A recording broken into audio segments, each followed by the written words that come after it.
Bonjour à tous et bienvenue dans cette nouvelle émission Parole d'influence. Aujourd'hui, on rencontre Yann Chalonneau qui est chef d'entreprise installé sur les 3 territoires, Martinique, Guadeloupe, Guyane, qui a une dizaine de spots et près d'une centaine de salariés, c'est ça? Tout à fait. Yann, bonjour.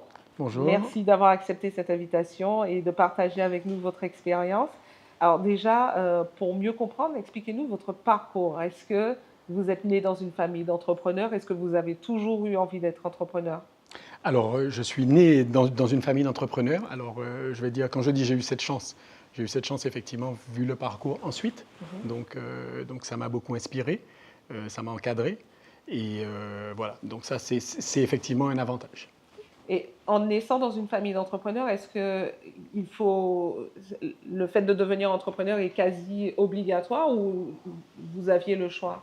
Mais disons que c'est une culture d'entreprise, c'est une culture de vie. C'est qu'automatiquement, dès petit, on se rend compte qu'il n'y a pas beaucoup de barrières entre le travail et la vie personnelle. On discute en permanence de projets. L'entreprise est vraiment au centre de toute discussion, de la vie familiale, de la vie professionnelle. Donc c'est vrai que ça paraît évident. D'accord. À quel moment vous vous êtes dit, moi, je peux créer ma propre société?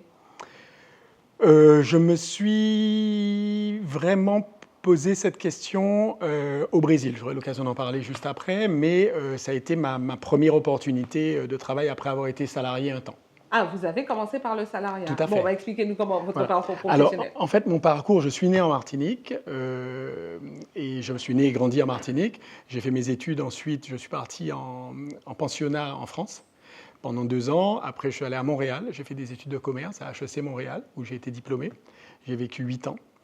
Après, je suis revenu en Martinique pendant 2, 3 mois. J'ai trouvé la Martinique un petit peu petite à ce moment-là. J'étais peut-être pas prêt à retourner tout de suite. J'avais Comme beaucoup de jeunes, hein, de toute voilà, façon. besoin d'évasion, besoin de grands pays. Et je me suis retrouvé par concours de circonstances au Brésil, à Belém. Mhm. Au Brésil, à Belém, c'était en fait pour acheter une villa préfabriquée, qui était très à la mode à l'époque.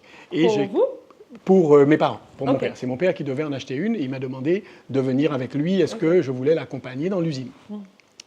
Donc je l'ai accompagné, je ne parlais pas portugais, c'était assez compliqué. On a discuté avec effectivement le patron de l'usine, Marcos à l'époque. Et j'ai eu un coup de cœur pour ce pays et cette ville en particulier qui à l'époque, donc en 2002, était vraiment en voie de développement. Et j'ai demandé à Marcos, est-ce que je pouvais travailler avec lui. Je dis avec lui parce qu'à l'époque, j'étais pas vraiment salarié, j'étais plus commercial. Donc je commercialisais des villas en bois préfabriqué à partir de son usine. Il n'y avait pas de salaire fixe, c'est Il n'y ça? a pas de salaire fixe. C'était mon but, c'était vraiment aller chercher des clients dans les Caraïbes, parce qu'on parlait à l'époque de maisons brésiliennes, alors que ce n'est pas vrai du tout. Ce sont des maisons qui étaient faites pour les Antilles. Donc au Brésil, mais pour les Antilles. Et donc, je devais trouver des clients, les accompagner, rester avec eux pendant une semaine, être sûr qu'ils n'aillent pas dans les usines concurrentes et fermer les contrats. Et à cette époque, vous gagnez bien votre vie ou pas? Suffisamment pour pouvoir vivre correctement au Brésil, parce que l'avantage, c'est que le coût de la vie n'était pas cher du tout. D'accord. Et c'est quoi l'élément déclencheur de Alors, je passe à l'action? l'élément déclencheur, il a été multiple. Le premier, c'est que les revendeurs de maisons ont eu du mal à accepter que finalement, il y ait un nouvel intermédiaire entre eux et l'usine, alors qu'eux avaient historiquement l'habitude de traiter directement avec l'usine. Et ce qui fait que souvent, il y en a certains qui ont essayé, alors qu'on avait mis une structure en place, et certains essayaient quand même de passer outre. Donc, ce qui gênait l'organisation qu'on avait mis en place. Donc, une fois, 2 fois, je me suis plaint de ça au propriétaire de l'usine, qui a eu peur de perdre ses clients, et finalement, qui m'a dit, bon, ben, il y aurait des réseaux parallèles. Bon, c'est quelque chose que je n'ai pas, moi, accepté. Donc, ben, j'ai pu monter mon usine. Ça a été compliqué au début. Ça a été avec la À première Belém? maison à Belém, tout à fait. Ok. Donc, après, j'ai monté mon usine à Belém pendant 5 ans. Je travaillais jusqu'à l'arrivée de Lula. Ah, ok. Et donc, à ce moment-là, vous vous dites quoi? Je rentre en Martinique? Non, alors ça a fonctionné pendant un moment, c'est-à-dire que j'avais mon usine qui fonctionnait. Bon, on parle d'usine, mais c'est vraiment quand même du travail artisanal, hein. C'est plus du travail de menuiserie que d'usine à proprement parler. Et je parlais de Lula tout à l'heure parce que la première élection de Lula, Il est venu, il fallait qu'il donne un gage à l'Europe, il fallait qu'il donne un gage au monde, et le gage, c'était la protection de l'Amazonie. Donc il a mis des mesures très restrictives sur l'exploitation forestière, qui fait que toute l'industrie forestière a dû s'arrêter. Et nous, c'était difficile d'avoir du bois, difficile d'exploiter, difficile. Donc à ce moment-là, je n'ai pas pu continuer, j'ai dû arrêter et trouver autre chose à faire à Belém. D'accord. Et l'autre chose, c'était quoi? L'autre chose, c'était les restaurants. Donc le Tori Sushi est né à Belém. Ok. Donc il est né à Belém parce que ce qu'on ne sait pas souvent, c'est que la plus grosse communauté japonaise hors Japon est au Brésil, et notamment dans le nord du Brésil. Donc ils ont cette culture-là.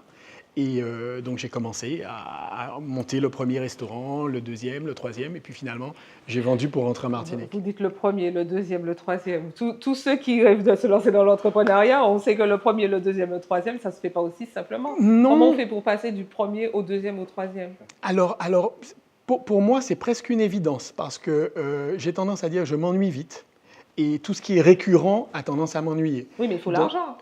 Il faut l'argent, mais la restauration a un avantage, c'est que la restauration peut être... Il n'y a pas de barrière à l'entrée très importante. Ce n'est pas quelque chose qui peut demander des fonds importants. Parce qu'effectivement, si on veut faire un restaurant, le plus beau restaurant style Dubaï, oui, ça va demander des fonds importants. Par contre, on peut aussi trouver un local, avoir des chaises, des tables qu'on fait fabriquer, mettre une enseigne, commencer doucement, avoir un menu. En restauration, en tout cas, l'argent n'est pas le frein. Mais le fait de dupliquer. Le fait de dupliquer, c'est surtout, alors je pense que c'est surtout les équipes, parce que quand vous faites du sushi, vous n'avez pas, à part des frigos, à part des comptoirs, il n'y a pas de matériel spécialisé. Et ensuite, dupliquer, c'est vraiment une organisation, et c'est surtout les équipes à ce moment-là. C'est quoi? Vous avez formé une équipe et vous l'avez amené à former les autres? Comment on fait pour multiplier? Alors, j'ai formé une équipe.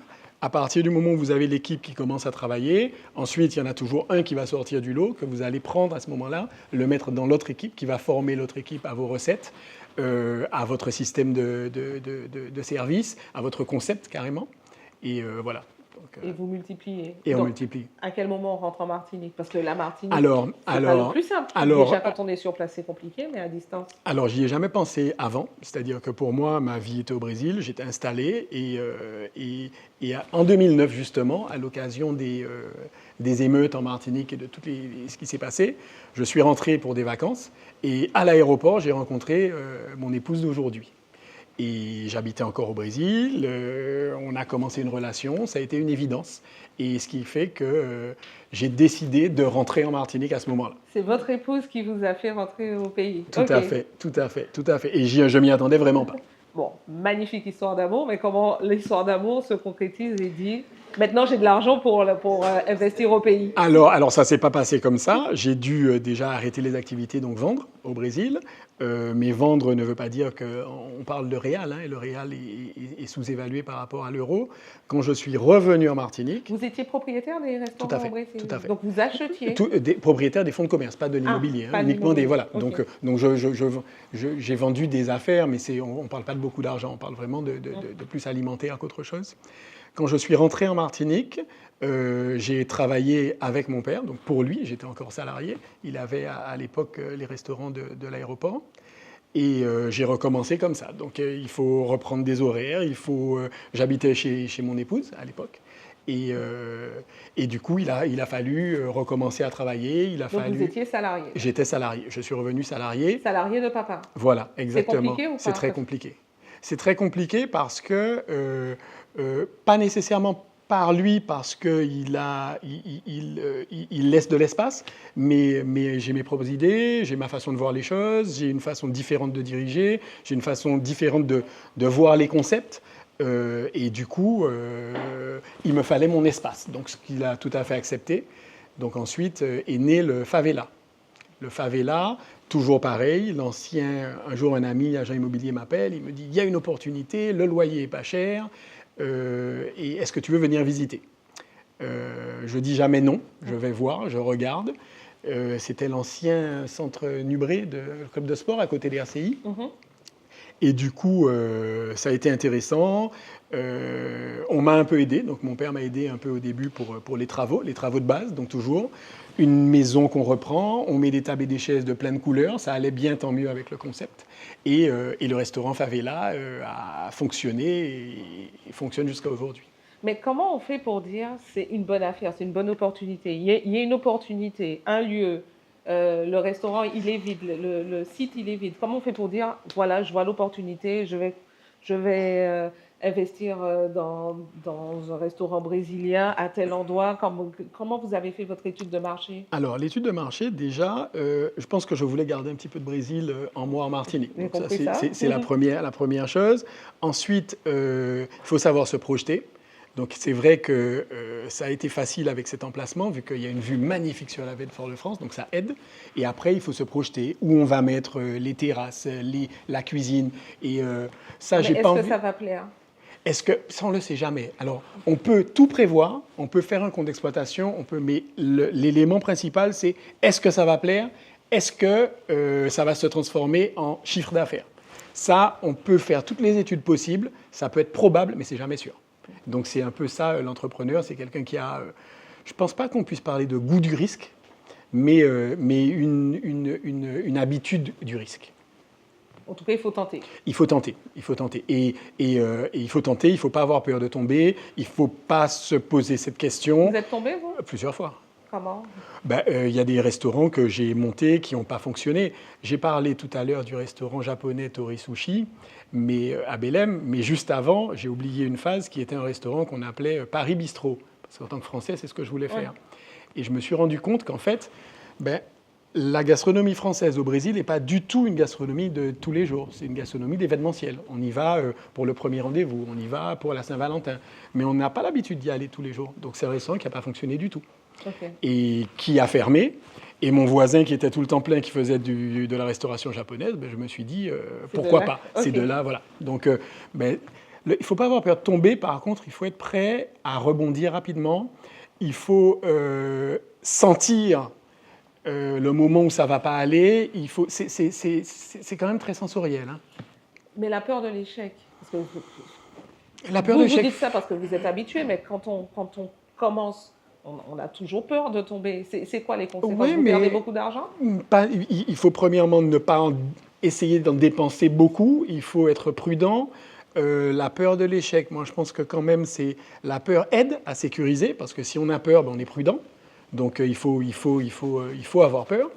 Et il faut sécuriser au maximum. Il faut se dire au pire.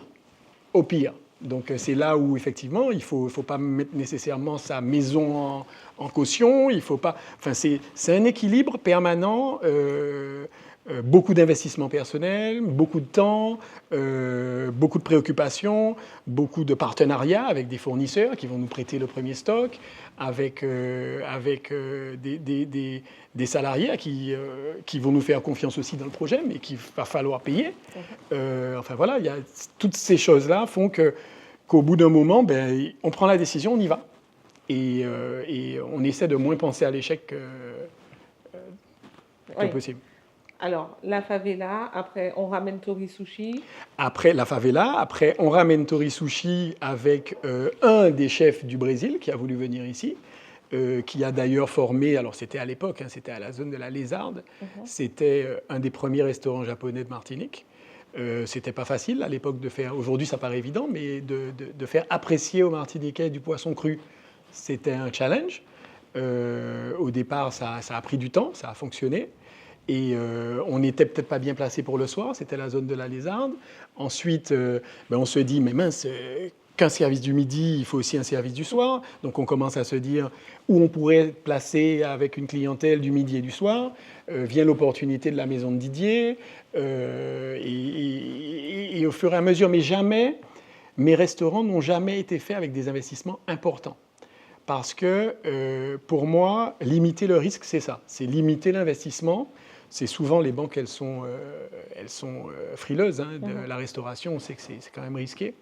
Donc, il faut essayer d'avoir de l'imagination, essayer de faire soi-même, essayer de peindre au maximum, essayer de repeindre une grande partie, ou alors avec des artisans, mais des petits artisans qui m'accompagnent depuis aujourd'hui des années, et certains travaillent avec moi à temps plein aujourd'hui.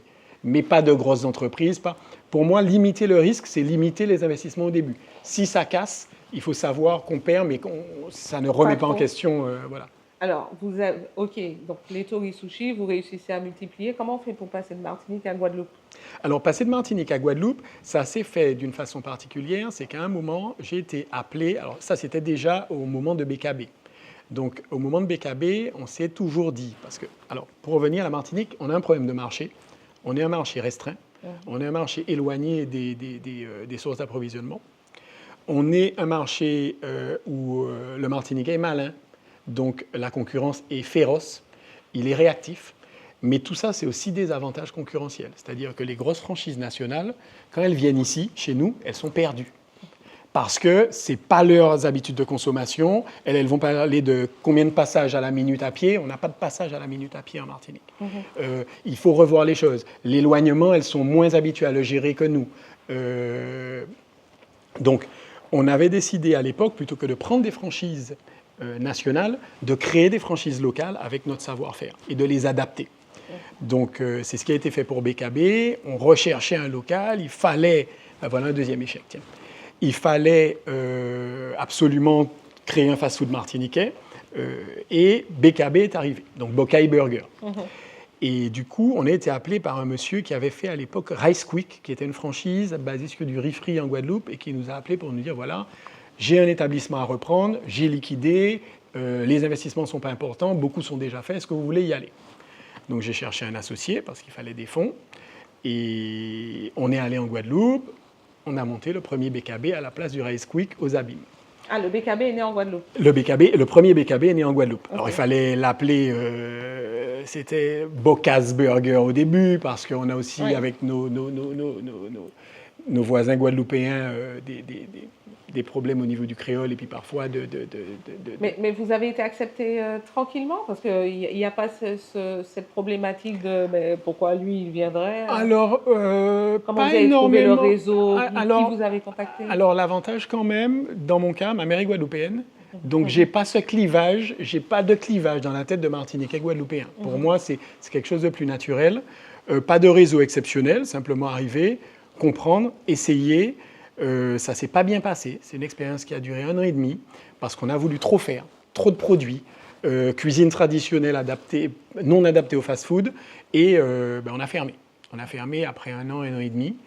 Et quand on ferme, on perd combien d'argent? Quand on ferme un restaurant? Quand on perd, on est aux alentours de... Alors, de 100 150 000 euros, mais on en parlera plus tard aussi. C'est souvent des dettes sociales, c'est souvent malheureusement des dettes fournisseurs, c'est souvent des salaires en retard.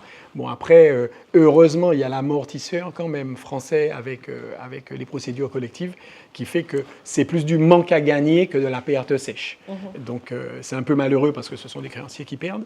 Mais ça permet aussi de limiter le risque. Parce que je pense que s'il n'y avait pas ça, il y aurait eu beaucoup moins d'entrepreneurs en France. OK. Donc là, Guadeloupe, ensuite Guyane, qui est un autre marché. Voilà. Ensuite, Guyane, encore une opportunité. BKB fonctionne, BKB se développe. Donc après, il y a eu la Martinique avec mes associés sur Saint-Joseph notamment. Et Guyane, pareil, un franchisé national, SFC, franchise de poulet frit anglaise, qui a monté ses premiers locaux en Guyane, qui n'a pas réussi, qui a liquidé. Et pareil, on me rappelle, pour reprendre, alors là c'est toujours plus facile, c'est reprendre à la barre du tribunal un local déjà fait avec un crédit déjà en place sur le matériel. Donc là, pas d'investissement, un local déjà prêt, on y va. Il y a beaucoup d'opportunités comme ça qui existent? Il y en a. Comment on fait pour les avoir? Alors, j'ai entendu quelqu'un dernièrement qui disait « le mouvement crée la chance ». Donc, les avoir, c'est les chercher, c'est être présent, c'est être là où on est aujourd'hui, c'est écouter, c'est réseauter, c'est être à l'écoute en permanence. Donc, est-ce qu'il y en a? Oui. Les administrateurs judiciaires ont beaucoup d'opportunités aussi, des entreprises malheureuses qui ne demandent qu'à être prises. Vous avez parlé beaucoup d'associés. Comment on fait pour bien choisir son associé? Parce que l'associé, ça peut être soit un facteur de développement, soit un facteur de chute. Alors, je dirais plutôt comment on fait pour qu'un bon associé nous choisisse. Et je pense que déjà, il faut être crédible.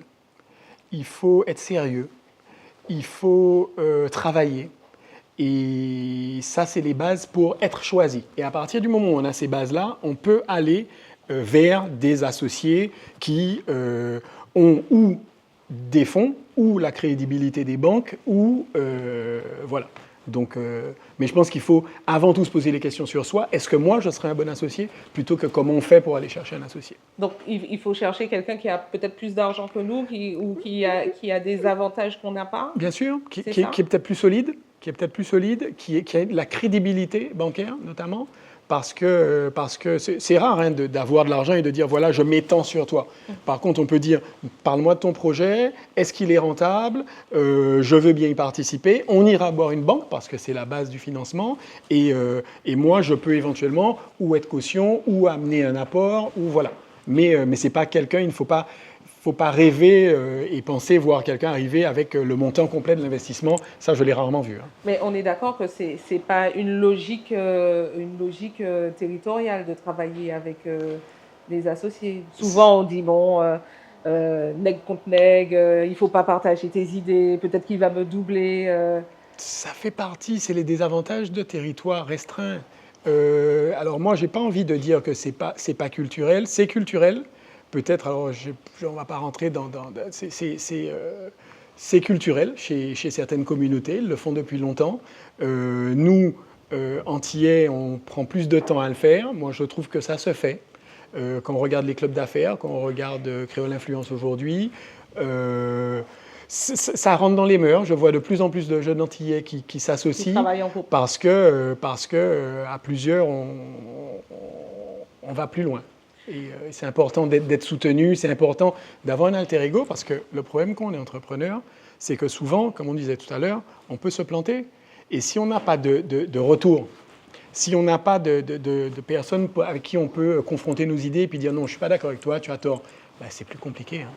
Alors, personne avec qui on peut confronter nos idées, on parle de partenaires, mais vie privée, parce qu'il y a un choix aussi à faire. Est-ce que quand on veut être entrepreneur, il faut choisir son compagnon ou sa compagne en fonction de son projet?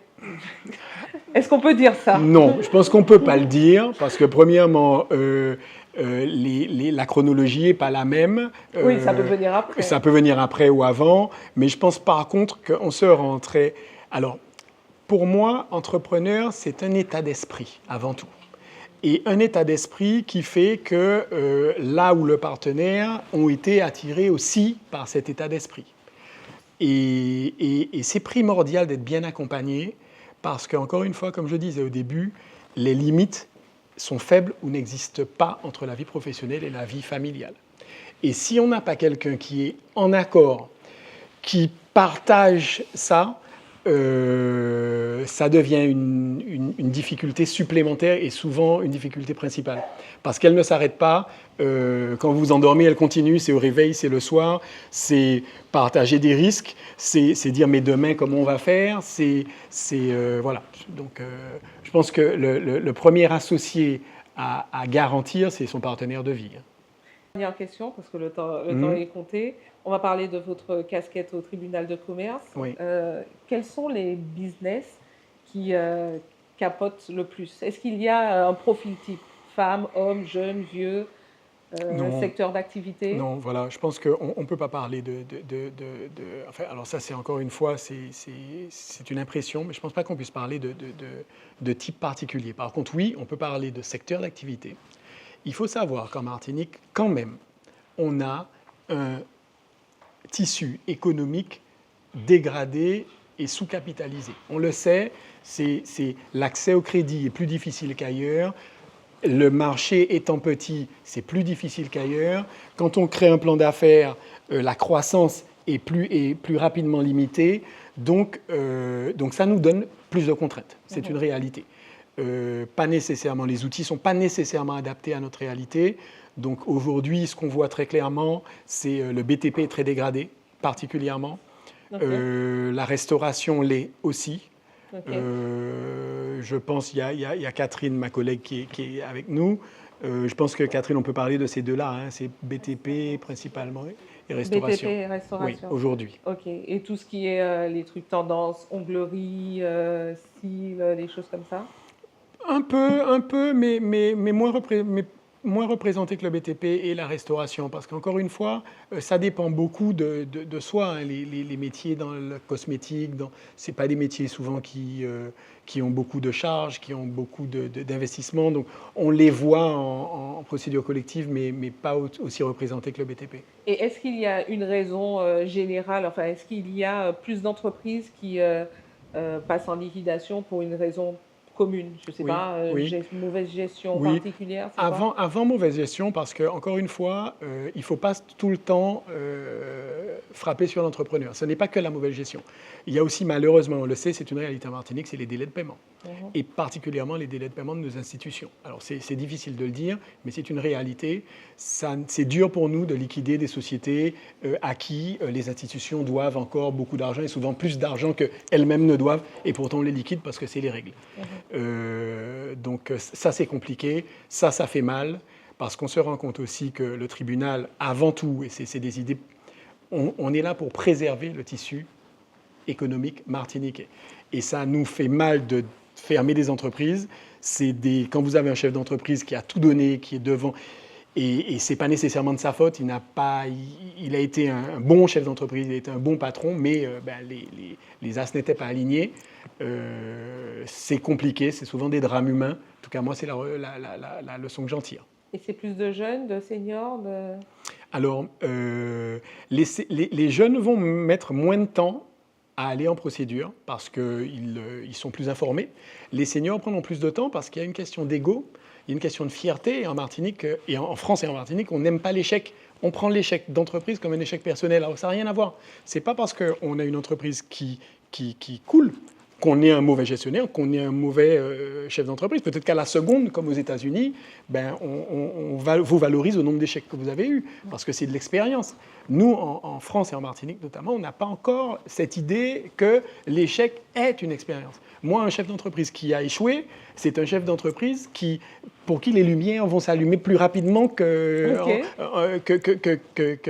autre chef d'entreprise. J'ai tendance à plus faire entreprise à quelqu'un qui a tenté plusieurs fois, qui a échoué plusieurs fois, mais qui est encore là.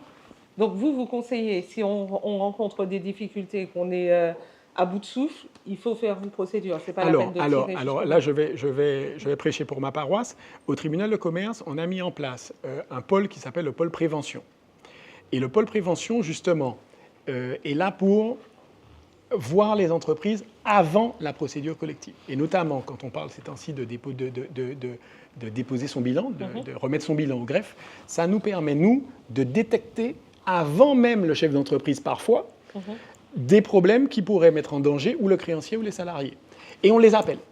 Et on appelle le chef d'entreprise pour lui dire « Attention, tu as créé une entreprise, il nous semble, selon ce qu'on voit, que tu pourrais être en difficulté, et avant d'être en difficulté irréversible, voilà, nous, ce qu'on pourrait mettre en place pour t'aider à pouvoir éventuellement continuer l'entreprise, avoir de la croissance et ne pas aller régler les problèmes avant d'aller en procédure. » Parce que malheureusement, quand on arrive en procédure, c'est souvent trop tard. C'est souvent mal préparé. Et ça, c'est dommage parce que les entreprises ne rebondissent pas après ça. Mais je pense que les mentalités changent. Je pense que les entrepreneurs sont de plus en plus informés. L'intelligence artificielle, notamment, informe davantage. Et je pense que c'est des choses qui vont évoluer. Toute dernière question, quel conseil vous donneriez à quelqu'un qui a envie d'investir en Martinique? Alors déjà, de prendre son temps, de se rapprocher d'entrepreneurs pour voir la réalité, parce que les idées reçues, quand on parle de liberté, non. Quand on parle de richesse et d'argent, non plus. Il y a des avantages. L'avantage, c'est de la réalisation, c'est un avantage important. Quand ça passe, c'est la liberté financière, oui, quand ça passe, mais ça passe plus rarement que souvent. Et je donnerais vraiment le conseil de s'entourer, de voir son expert comptable, de préparer ses chiffres, de prendre le maximum de conseils possibles et surtout d'avoir eu une expérience, si possible, préalable ou de salarié ou de salarié principalement. Parce que se lancer sans aucune expérience, c'est compliqué. Très bien. Merci à vous, Yann Chalono. Merci beaucoup.